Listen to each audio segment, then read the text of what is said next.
Welcome back, viewers. You're still on To The Press, and we're reaching you live from the nation's capital, Abuja. We've now been joined by our guest, Richard Oriri, who's a political analyst, to help us analyze most of the headlines we've just read out to you. You're welcome to the studio, sir.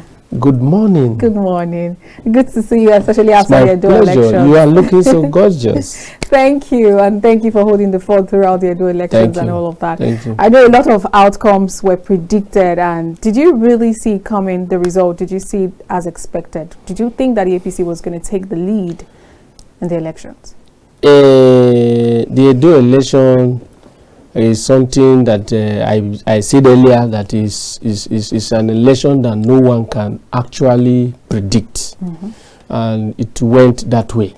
But I cautioned the people in the election, especially PDP, APC, Labour Party. I cautioned them that the very day of the election, there was rain, serious downpour, and the process was peaceful that day.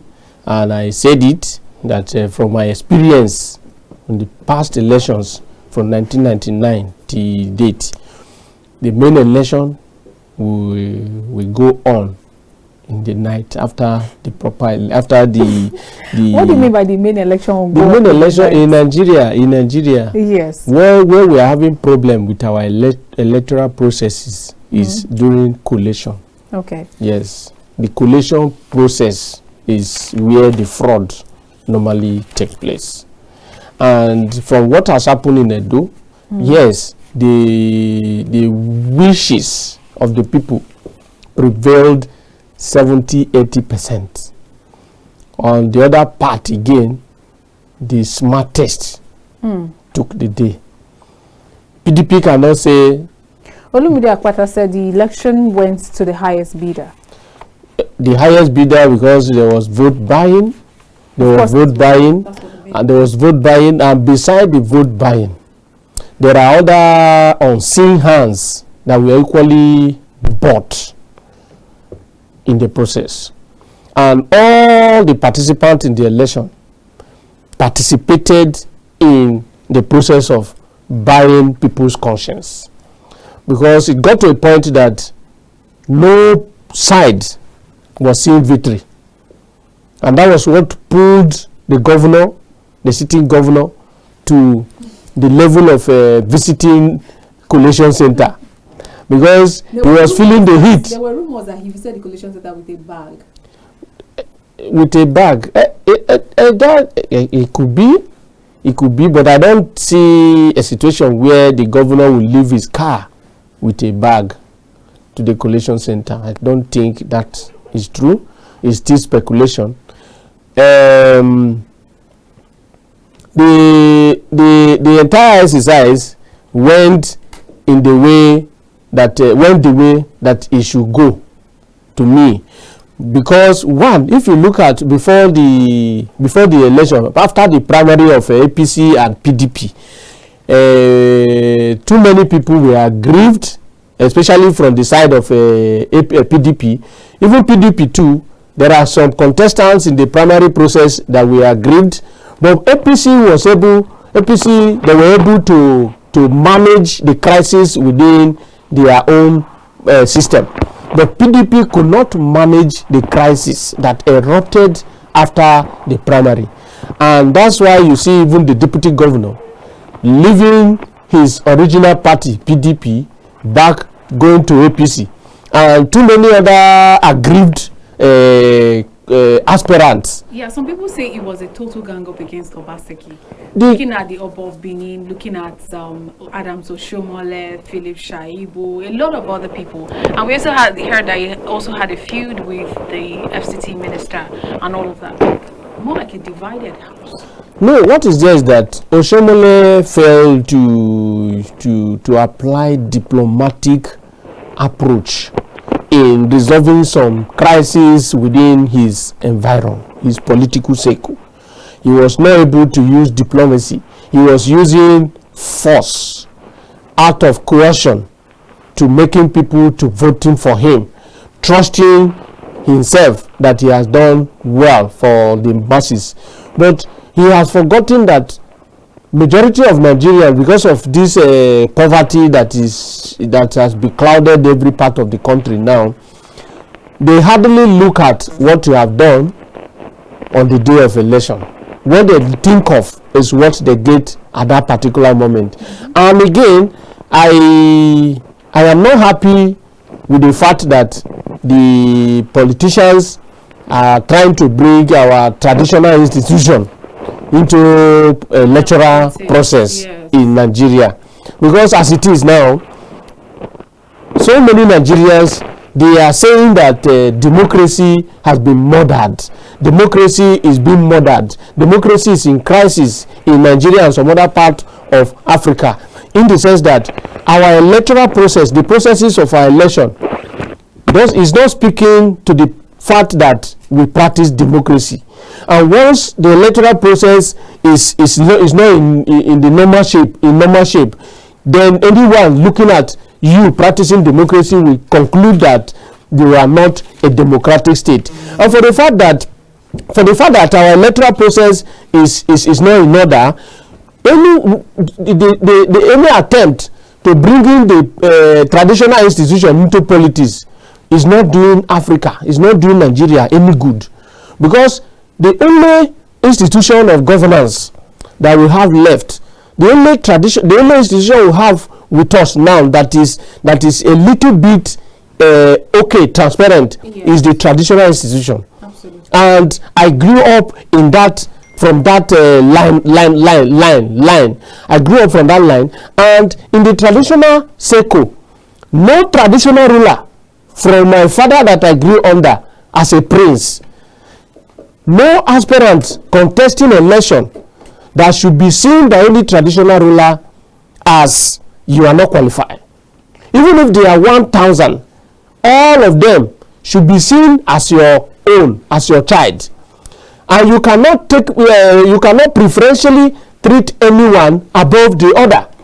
But in Nigeria, politics is pushing our traditional rulers into that line that will destroy the traditional institution. Maybe that's why we find situations where some sitting governors would want to override on traditional rulers. That, you know, the constitutional power that our constitution has given to governors in area of a traditional institutional management is too huge that any traditional ruler that is not dancing to the tune of the governor, you can be sacked. Absolutely. I served as secretary to my local government, and I saw the level of power in the hands of even common local government chairman at the local level. Wow. Local government chairman have the power to suspend any traditional ruler within his domain. Local government chairman, they have the power to suspend, and they can use that power to suppress your voice. We are collecting salary from our party, the ruling party, and that to say the salary you are collecting is not from the tax of the masses. They take it to be their own money. Any power that any political party that is in charge of governance, they will threaten traditional rulers that they are receiving salary from them and they are working against them. How will you say a traditional ruler is working against you? Traditional ruler is seeing everyone, even you as a chairman, even you governor, as his own son, as his own daughter. Because they call them royal fathers. They are father of everyone. And in my father's days, anybody that dies in my community, my father will contribute to your burial, because he see you as his son, he see you as his daughter. There is no one in the entire community that my father is not seen as his own child. So, and that is how he takes it to a political line. Anyone that comes, he offers the same manner of prayer to everyone equally, and he will not be seen. You will not see any element of say this man is supporting this man. You won't see it at all, even if you are his son contesting. I remember in 2003 when my immediate elder brother contested for councillor of my ward, my father distances himself from it completely. He said, the people choose you, fine. Let them choose you. If they say you are not, fine. And at the end, the community chooses the other person, saying, no, leave it for this person. And he heeded to the voice of the community and stepped down for the one the community said should go. You understand? Because my father did not coerce anyone in the community to say you must support my son. No. He allows the community, in this case, the people to. In this case, in this case, what? In Edo's case, do you think the Oba of Benin had some sort of influence over the elections? Because at the end of the day, the voices we heard more as the voice of the Oba of Benin, the voice of Adams Oshomole, the voice of Obaseki, we barely even heard about the competence and capacities of these gubernatorial candidates. You would barely even hear about how Okpebolo is better, how the kind of strength he has. You will not hear about. You will not hear the competence of aspirants in Nigerian election. Where we are having it wrong is from the party primary process. Political parties in Nigeria, they are the ones giving to us anyone they like, and the moment that primary period elapses, any candidate standing election for any political party, you have no choice than to go for any of them. And that is what is happening everywhere. So there was no issue or no point of going to say this person is qualified, this person is not. Already they have given them to you. Let's pause for a moment. Let me quickly take this one. Hello, good morning. Good morning. Good morning. You're welcome to the press. Please tell us your name and where you're calling from. All right. Good morning. This is Raimi from Abuja. All right, Mr. Raimi, please join the conversation. Thank you. Again, I'm on a blind call this morning. We have no light, and this is Abuja. Oh, so sorry. I can imagine. Okay. Thank you. I have a disturbing issue that I want to communicate to the world. Okay. Not just Nigeria. I followed the UN summit. UNGA 79, yes. And I discovered a lot of hypocrisy from the world leaders, including the Nigerian government. Okay. You hear many of them, over 70% of them, condemning a sovereign country, fighting against terror. And world leaders are covering terrorism, including the one that have been accused from Nigeria that have not been able to defend himself or clean himself from terrorism in the name of the Boko Haram. Now, what worries me is this. At what point did we get it wrong as a generation? Because to me, this current generation is failing humanity. If, just like it happened in Nigeria during Jonathan, Jonathan was fighting Boko Haram. Before you knew, the leader in the north, my own north, where according to geographical calculation, they said I came from the north, no problem. In the same north where I came from, the leaders that ought to speak on the side of the government to eradicate terrorism, Boko Haram and other vices, they stood against Jonathan in the name of that. All right, please, we need you to wrap up your thoughts very quickly because of time. Please allow me just a few seconds. Okay. The point I'm driving at is this. What exactly is the definition of terrorism? All right. Thank you very much. What exactly is the interpretation, is the meaning of terrorism now different based on your ideology, based on your belief? All right. And I want to say that for Nigeria to vote, because I saw the list of voters at the UN, for Nigeria to vote in favor of what do you call that? Hamas, because I will not call it Palestine. Okay. In favor of Hamas, then it means Nigeria have conceded to be on the path of terrorism as a nation. All right, thank you very much for your contribution. I wouldn't want us to digress yet. Let's quickly wrap up the conversation on Edo State. You know, Yaga Africa came out to say, Yaga Africa and some other. I would have loved to react to what he said. Okay, let's have a quick. I concur to what he has said completely. I am a student of international politics, And if you look at what is happening between Israel and Hamas, not just Palestinians as he put it, you will see that if what is happening between Israel and Hamas is issue of genocide, it's issue of any human right or anything, you will see UAE going against it. You will see even Afghanistan going against it. You will see even some other, but you can see now that some of these countries within that region, they have separated themselves from the fight, and that is why we are not seeing it from the point to say the fight may generate to third world war. What is the reason? The reason is that within the Islamic nations, it's only Israel that is a Christian state within that zone. Now, Hezbollah and Hamas, Hezbollah and Hamas, they are being supported by Iran, by Hezbollah against Israel. They are being supported by Iran, supported by Lebanon, supported by about 3 countries.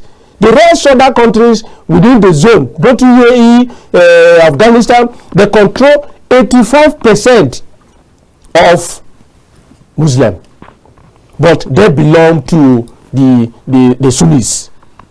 The Shiites, they are the ones supporting Hezbollah and Hamas, and that is why you see the Sunnis, they are distancing themselves from it, because even this Hezbollah and Hamas, they are even equally fighting against the Sunnis who are who practice the same religion with them. So if we calls it terrorism, I will not say no.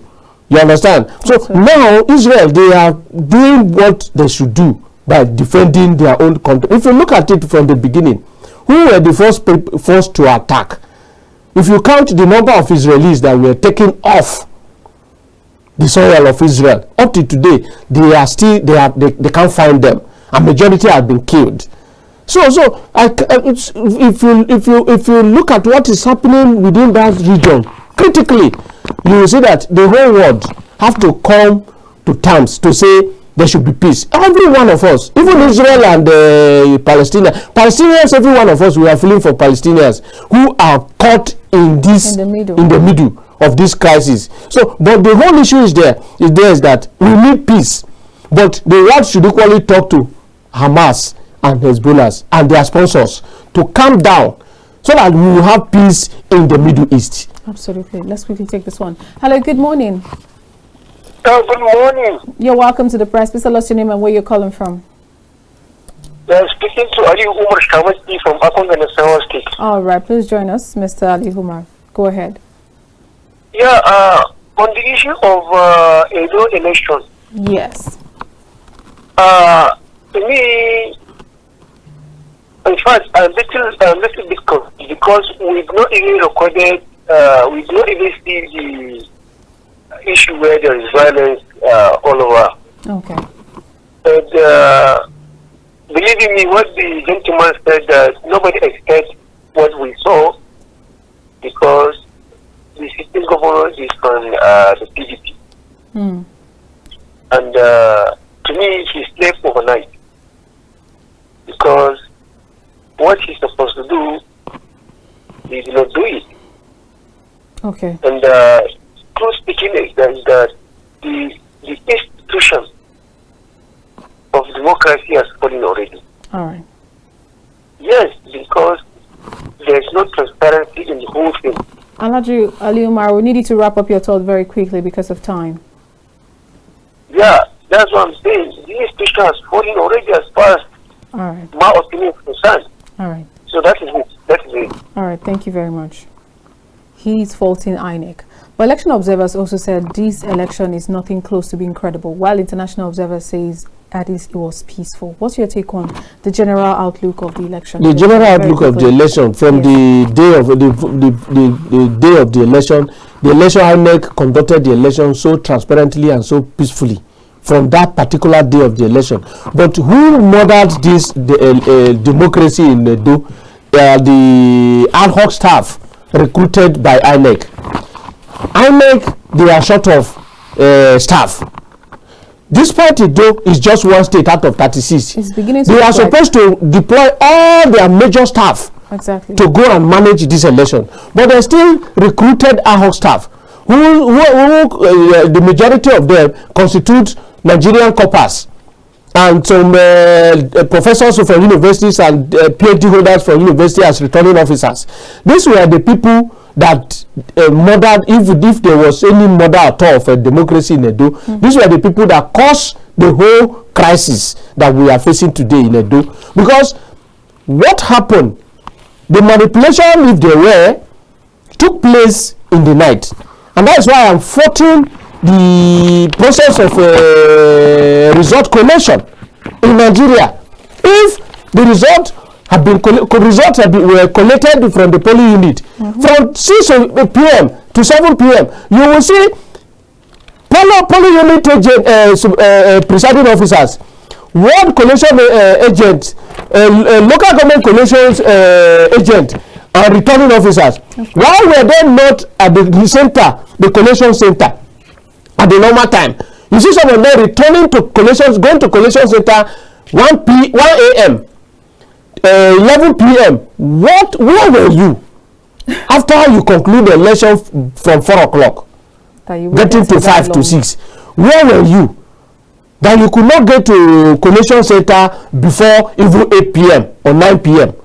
Even if the terrain is somehow bad because of a bad road in our local communities in Nigeria, at least you should be somewhere close to the collection center, which is Makurdi. And if where you are, see, what happened is, the moment the election is done, the normal day, that is the very day of Edo now was raining day, then police that were there, police did their best, SSS they did their best, but they ought to have monitored the process, even to the police station. If you see that you cannot move in the night to the collation center, that you have to go together with the police officers that went with you to the polling unit to the collection center, so that the whole process will be safe. Absolutely. But if something has happened to the result, then both police, both SSS that were in charge of this result from polling unit, they should equally be blamed. So the process, the entire process, we cannot just single out INEC as the challenge. We will equally bring in police, we bring in SSS, we bring in everybody. And political parties. And political parties were the one influencing. Absolutely. That's why I say all the political parties that participated in the election, all of them manipulated, but the smartest took the day. The smartest took the day. So it's not over in election. Give me the smartest or the highest bidder. The smartest. Okay. The smartest took the day. Let's quickly look at other issues. And you've heard about the back and forth between NNPCL and Dangote over the price Dangote sold or the price they say they bought. Because they say they bought at 898 naira. Dangote is saying they didn't sell up to that. So that has been a conversation of back and forth, and it's still there. There's still a rage in the pricing here and there, but nobody is really telling us how much did they really buy. That's still hanging in the air, and that's on one side. Now Aliko Dangote is also advocating for the total removal of fuel subsidy, and part of his reasons is that it will help us determine the level of consumption that what we use daily in the country if subsidy is totally removed. Because there's also a controversy over what do we consume daily in Nigeria. That's still on ground. We don't know. He's speaking for himself. Oh, okay.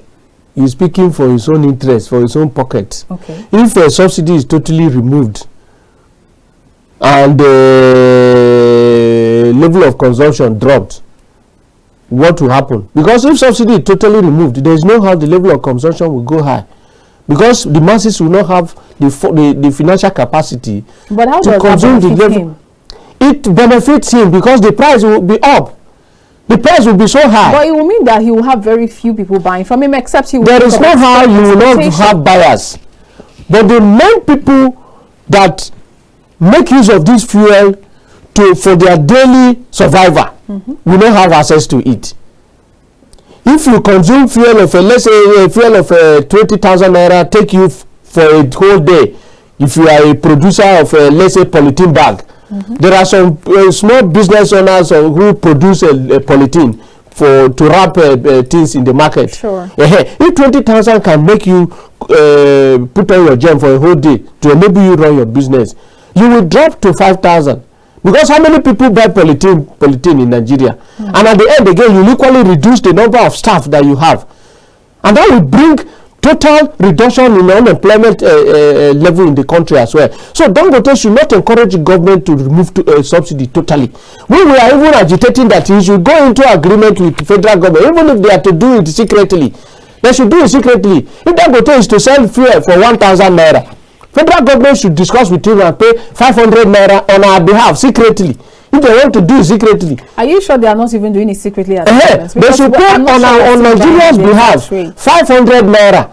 Why Dangote said to Nigerians for 500 naira, and federal government to pay him 500 naira to supplement it. So, but for him to say federal government is encouraging federal government, he is encouraging them against the poor Nigerians, and we are not happy with that statement. The issue of a price argument between NNPC and Dangote. Yes. NNPC, they are still not happy that Dangote is taking total control of supply of fuel in the country. Because you know NNPC, they have been the one taking our crude outside the country, and after you they refine, do so many other byproducts of crude. They don't even return to us. The only thing they used to return to us is just PMS. What about other things? They have not accounted for the rest of that is other byproduct of crude oil to Nigerians, and that one now is being taken off from them.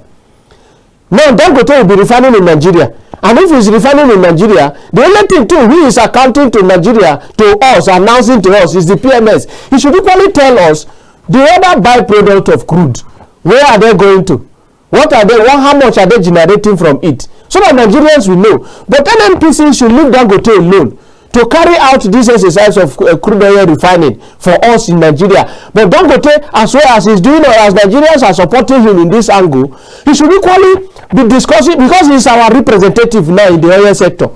Because he's the only one we have in Nigeria now that is representing the Nigerian poor masses. But is he really representing the Nigerian poor masses? And that's why I'm telling him, he should be a true representative, true agent of the public, of the masses. He should not be an agent of his own pocket. He should not be an agent of himself. He should not be an agent of his own Dangote conglomerate. He should be agent of Nigerian masses. So he should be discussing and negotiating on behalf of Nigerian poor. Well, many would say Dangote is a businessman who wants to make. He's a businessman, but he's still a Nigerian. He's from the poor. Dangote rose from the poor, from us. His emergence as a big man now in the world come from the poor. So from among the poor, he should always remember his roots. Let's quickly take this one. Hello, good morning. Hello, good morning. Good morning to your guest. Good morning. Good morning, sir. Welcome to the press. Your name and where you're calling from. I will just talk on two issues that I think I have an idea about. That's number one, concerning Edo election, and that will be fuel between Dangote and the NNPC. Yes. So let me proceed with Edo. We need you to wrap up very quickly. Yes. None of the political party are saints. Most especially the three parties that are leading, APC, PDP, Labour Party. Yeah, they have nothing to over citizens of this country. Go and check their what they call it. They have almost everything in common. So the election, the primary election of all those three parties. Can you tell me the one that there is no rigging there because of the real election we are talking about? No, let any of the party comes out, APC, PDP, Labour, but there's no rigging before they produce a candidate. To be their strategic in this last election. We're not talking about the rigging. So let us just give the election to the one who is the winner. Let's forget about Dangote and NNPC. Dangote is doing business, and it's not the only one doing business. As I'm talking to you, I have my share there. It's just a voice. Many people that have share that they own money more than that of Mile. They are there, they are giving him order. So this is what we want with our money. So we just continue to keep on praying to God and see what He can do on that NNPC. If we are talking about that, we are still going back to square one. All right. Thank you very much. Thank you for your contribution. All right. You can now see that there are other interests even within the Dangote conglomerate. There are other interests. Who speak to Dangote what he should tell the government and what he should tell the masses? You know, Alhassan was advising federal government to increase their shares in Dangote refinery to 45%. So to Nigerian government? Yes, so they can be able to make decisions as well. That's similar to what the scholar said. And no matter the share the Nigerian government will get in Dangote, Dangote will have the lion's share. And you who have the lion's share in any company, you have a say. And your decision is final. As it is now, the only thing we continue to say is to be preaching to Dangote to look into our own challenge as citizens of this country. He has come on board. God has blessed him to be in this position where he is now today. And he should not forget his root. He's from the Talakawas. He is from the Talakawas. That should be ringing bell in his mind always. And whatever they are pushing him to do that will be against the interests of the poor Nigerians. You're talking about the richest black man in Africa. Yes, he's from the Talakawas. He's from among us. All of us, we are the same. So he should always be speaking for us. So whatever they are pushing him to do, he should see that anyone that will be against the interests of the poor Nigerian, he shouldn't do it. Okay. I know, just like the shareholder in Dangote said, Dangote is not running a charity organization. He's running a business organization. And he is a complete capitalist. If you see Dangote, for the past 20 years, Dangote has not used his money to buy car. Say a new car. If it's in Abuja and I want to go to airport, take taxi to airport. And not like even musicians in Nigeria, small boys buying a private jet. Dangote has no private jet. He has no private jet. For you to see how he channeled his interest towards his business. His business is his number one interest. And if he's not making profits, he will not be rising, he will not be growing in all the angles where you see him. They say he's monopolizing cement. Other people came in, Ibeto, Buan, and all of that. They couldn't checkmate him because he's doing well. He's not like others that are flamboyant in their lifestyle. So Dangote is a complete businessman, but he should use now. If you go all across Nigeria, you see Dangote Foundation reaching out to communities, reaching out to the poor. So he should equally, since he has that humanitarian spirit, he should equally channel that humanitarian spirit to his petroleum business, because our life is attached to petroleum in Nigeria. He will not become impoverished because he wants. He will not. He has to consider the cost of the little we are contributing to the growth of the company. Like majority of Nigerian households now, they buy Dangote sugar. They buy Dangote spaghetti. Buy Dangote everything in every household. So we should have our interest at heart. Good morning. Good morning, my brother in studio. My name is Mazi Okora from Arotuku. Please go ahead. My original in-law. Dangote oil, Dangote gas. Do you know that we have a lot to miss? You cannot beat Dangote. So go and do your research work very well. You know that crude oil in Nigeria, if you get it, you are producing, so they are letting nothing says that 6,000 items from crude oil. I don't have the time to explain, but I've just giving you up to 100. The same thing. That's only crude oil from Nigeria. Yes. But the thing is this, the marketers and the Dangote, what is the problem? You see, we are in a business that do business from on out that instead of business on what you want, the business rate of turnover. As a scientific consultant, look, I'm telling you that why not listen? We are approaching December now. If we are not in Ember mood, why not at least the Dangote to sacrifice, marketers to sacrifice, the government to sacrifice? At least give Nigerians a relief, at least for 2 months or 3 months. It will help for them to come back to whatever it was. But this point I say that the Dangote oil is expensive. Where are we heading to? You see, many people are so, many children cannot go back to school though. But I don't go, students, those of that used to do this, they train up for them. Now ask yourself as a student that school. By the time you say, good morning, Mazo. Good morning. Thank you so much, Mazi Okorafo. In as much as you're pleading to Dangote, my point would be that he cannot impoverish himself because he will think about the cost of things. Yes, that is the thinking of every capitalist. If you had a business and you want to help people, would you sell below your cost price? You can't sell below your cost. But we are just pleading. We know that he cannot do more than what he can do, but he should equally think. But in a minute or two before we wrap up, what I've noticed about the federal government is the fact that they tend to want to put in palliatives here and there. But does palliative really solve our problems? Palliative is not our problem. Because infrastructure, basic infrastructure is our problem. I said it yesterday that like this disaster relief fund, this initiative of the present administration now, if such fund can be set aside for infrastructure, road infrastructure in our rural communities. Let's say the 774 local government in Nigeria, federal government take it upon itself to construct solid rural roads. Let's say 100 kilometers. You choose in the 774 local government, federal government choose 100-kilometer road. Take example from my local government. My local government headquarters is Ado, Igumale. From Igumale to my own ward, the road, once you drive your car on that road, as you come back, you go to mechanic.